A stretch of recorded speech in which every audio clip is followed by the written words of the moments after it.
Economic melt down है, उसको रोकने का और क्या तरीका है? 10% आपकी बाहर से जो पैसे पाकिस्तानी भेज रहे थे वो कम हो रहे हैं, और शेयर मार्केट का हाल आप देख रहे हैं कि क्या आज क्राइसिस हुआ है मार्केट में।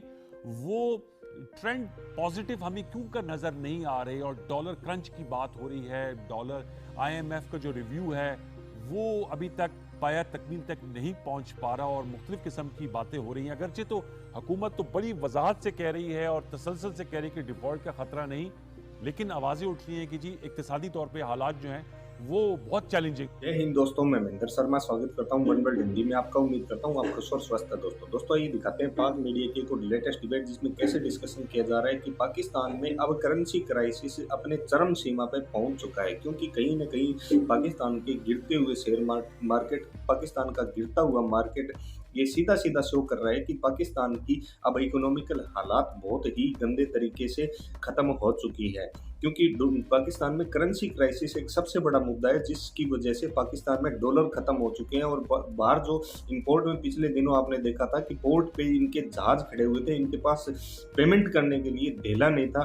तो इस वजह से कहीं ना कहीं कोई पाकिस्तानी ये छुपाते रहते हैं कि हमारे यहाँ ऐसे डिफॉल्ट की कोई दिक्कत नहीं है, वो सिर्फ हुकूमत है। जबकि दूसरी तरफ अगर देखा जाए तो इनके हिसाब से, इनकी हालत के हिसाब से देखा जाए तो कहीं ना कहीं इनके पास एक ढेला नहीं है, और डॉलर क्राइसिस बहुत भयंकर तरीके से पाकिस्तान में जन्म ले चुका है। तो इसी प्रकार की चर्चा इस डिबेट में की गई है। तो दोस्तों देखिए डिबेट और कमेंट में अपनी प्रतिक्रिया जरूर दें। लास्ट में आपसे रिक्वेस्ट करूंगा, चैनल पर नए हैं तो चैनल को सबसे पहले सब्सक्राइब करें, लाइक शेयर कमेंट जरूर करें। दोस्तों जय हिंद, वंदे मातरम, भारत माता की जय। दोस्तों वज़ीर आज़म के मामले खसूसी हैं, पाकिस्तान पीपल्स पार्टी से आपका ताल्लुक है। टेलीफोन लाइन पर हमें ज्वाइन करें सरदार सलीम हैदर साहब, आपको भी वेलकम करते हैं। मैं आप लोगों की इजाज़त से ज़रा डॉक्टर फरूख साहब से गुफ्तगू का आगाज़ कर ले। तो डॉक्टर फरूख साहब, सर एक तरफ मईशत है, दूसरी तरफ गर्मा गर्म सियासत है, और कल भी इसहाक डार साहब का बयान आया था कि मुल्क की मईशत को सियासत से अलग रखा जाए।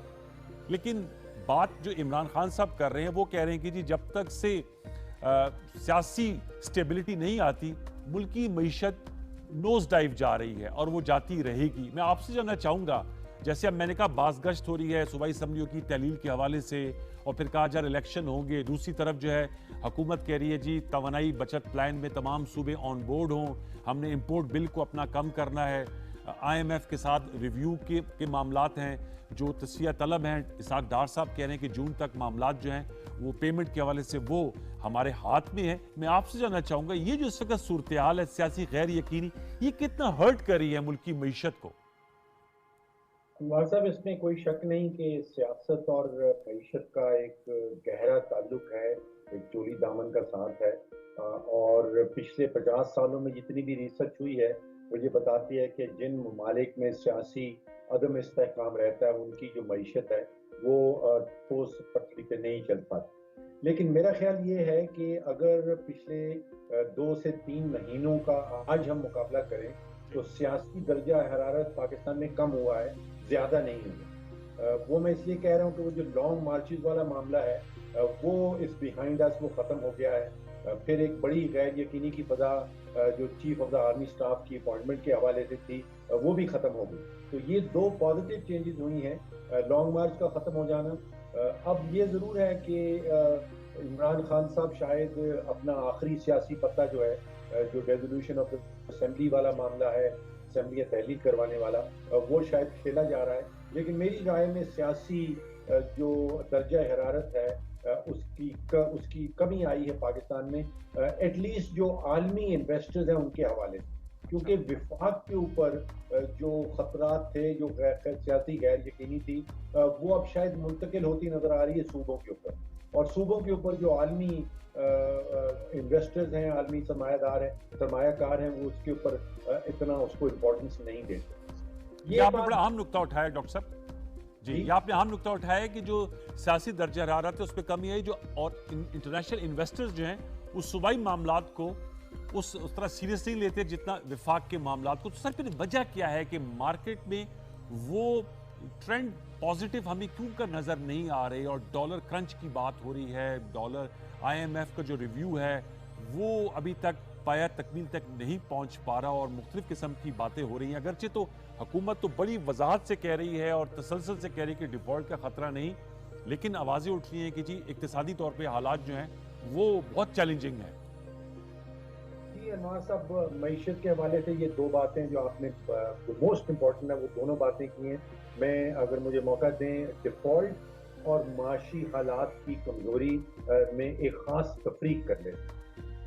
ये तफरीक इसलिए ज़रूरी है कि डिफ़ॉल्ट इस वक्त जो उठाया जा रहा है, मैं समझता हूँ कि उसकी प्योरली सियासी बयानियाँ हैं, उसमें माशी हकीकत नहीं है। और उसकी वजह अनवर साहब ये है कि डिफ़ॉल्ट का ताल्लुक होता है जब एक मुल्क जिसने बॉन्ड की मद में कर्जा उठाया हो और उसकी अदायगी की तारीख पे उसकी अदायगी ना हो, ये डिफ़ॉल्ट की डेफिनेशन है। अब पाकिस्तान का एक बॉन्ड है जो दिसंबर की 5 तारीख को मैच्योर हुआ था, $1 बिलियन का। उसकी 100% अदायगी स्टेट बैंक ने कर दी है, तो इसका मतलब है कि कोई डिफ़ॉल्ट नहीं हुआ। अब जो अगला साल आ रहा है, सन 2023, जो कैलेंडर 2023 है, उसमें पाकिस्तान का कोई भी बॉन्ड मैच्योर नहीं हो रहा। तो अगर कोई बॉन्ड मैच्योर ही नहीं हो रहा तो फिर डिफ़ॉल्ट का तो सवाल ही पैदा नहीं होता। जो अगली मैच्योरिटी है बॉन्ड की वो 15 अप्रैल 2024 में है, जो $1 बिलियन मैच्योर होगा। उस वक्त नहीं कहा जा सकता कि क्या हुकूमत पाकिस्तान 2024 में $1 बिलियन की पेमेंट करेगी या नहीं करेगी। लेकिन अगले 16 महीने आप देखिए कि डिफॉल्ट होने का कतन कोई खतरा नहीं। तो जो मेरा ख्याल है सियासी बयानियां बनाया जा रहा है पीटीआई की तरफ से, लेकिन इसकी माशी हकीकत कुछ नहीं। ये अच्छी खबर है। जो बुरी खबर है वो जो आपने डॉलर क्रंच का लफ्ज टर्म इस्तेमाल की, उसको इकोनॉमिक्स में हम करेंसी क्रंच कहते हैं या करेंसी क्राइसिस कहते हैं, यानी कि डॉलर का बुरहान, डॉलर का फुकदान समझ लीजिए, एक शदीद संगीन खतरनाक किस्म का फुकदान। और खतरनाक मैं इसलिए कहता हूं कि पाकिस्तान जैसे ममालिक जिनका जो इन्हिसार है वो बेतहाशा है इंपोर्ट्स के ऊपर, हम बहुत इंपोर्ट डिपेंडेंट है जिसको हम कहते हैं। इस साल आप देखिएगा हमने गंदम भी इंपोर्ट करनी है, हमारे यहाँ शॉर्टेज है गंदम की। हमारे ये सैलाब की वजह से कपास की तकरीबन 40% फसल जो है वो तबाह हो गई, तो हमें कपास भी इंपोर्ट करनी पड़ेगी। रेगुलरली आपने बताया कि हम कोई 30-35 अरब डॉलर की जो एनर्जी इंपोर्ट है, पेट्रोल है, डीजल है, खाम तेल है, खाने बनाने का तेल आता है, अदविया इंपोर्ट होती है, कोयला इंपोर्ट होता है, और इन सब चीज़ों की इंपोर्टेशन के लिए हमें डॉलर चाहिए और डॉलर्स हमारे पास नहीं है। ये बड़ी तेजी से खत्म हो रहा है। ठीक, डॉक्टर साहब अगर आप इजाजत दें तो इस नुक्ते पर यहाँ रुकते हैं सर। मैं चाहूंगा दो जो मौजूद मेहमान उनको भी शरीक गुफ्तगू करते हैं, फिर मैं आपसे जानूंगा कि डॉलर्स का जो क्रंच है ये कैसे ओवरकम किया जा सकता है। That is also very important question. लेकिन आपने बहुत अच्छे तरीके से मेरी भी नॉलेज और हमारी व्यूअरशिप की भी कुछ बताया कि डिफॉल्ट के असल माने क्या और किस तरह हो सकते हैं। मैं चाहूंगा कैसर शेख साहब सर, ये तो इकोनॉमिक साइड है और मुझे पता है आपका वो बड़ा स्ट्रॉन्ग फोटे है, लेकिन आप माशाल्लाह बड़े कोनामश पुराने सियासतदान भी हैं सर। ये जो सदर साहब मुलाकातें कर रहे हैं, हम कोई उम्मीद रखें, और अच्छा उनका बयान आया कि सियासत में कोई चीज़ हरफ आखिर नहीं होती। उनकी इमरान खान साहब से मुलाकात हुई है, चौधरी परवेज़ इलाही साहब से, फेडरल मिनिस्टर साहिबान से भी हो रही है। तो और कल हमारे प्रोग्राम में जमशेद इकबाल चीमा साहब थे, पीटीआई के मरकज़ रहे, उन्होंने कहा हमने डेजिग्नेट किया आरिफ अलवी साहब को एज प्रेसिडेंट कि वो हमारे बिहाफ पे नेगोशिएट करें। कोई अच्छा नतीजा निकल सकता है? बिस्मिल्लाहिर्रहमानिर्रहीम। जी देखिए, ये मुलाकातें बड़ी हौसला अफजा हैं और डॉक्टर आरिफ अलवी साहब को मैं कोई 40-50 साल से जानता हूँ। अच्छा। क्योंकि मेरे वो पर्सनल डेंटिस्ट भी रहे और हमारे पड़ोसी भी हैं कराची में, और उनके वालिद साहब भी मेरे वालिद साहब के डेंटिस्ट थे। अच्छा। बहुत टॉप के उनकी वहाँ क्लिनिक है, और मकसद हमारा एक एसोसिएशन है, तल्लक है, बड़े अच्छे आदमी हैं और उनकी वज़ादार और पॉजिटिव थिंकर और नेक नीयत है।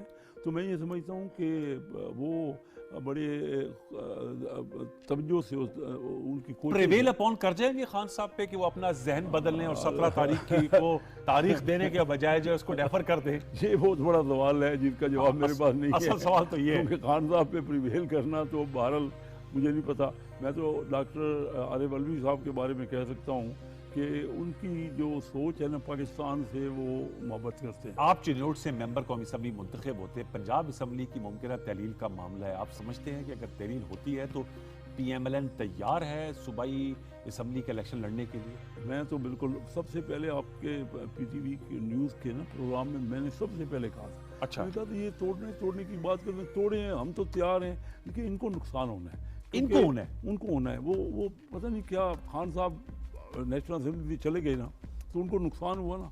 उनके मेंबर चाह रहे हैं वहाँ जाना, वो वहाँ है ही नहीं, लेकिन हम तो वन साइडेड वहाँ बातें कर रहे हैं ना। ठीक है। और ये उनका ख्याल था कि चंद दिनों में असेंबली टूट जाएगी।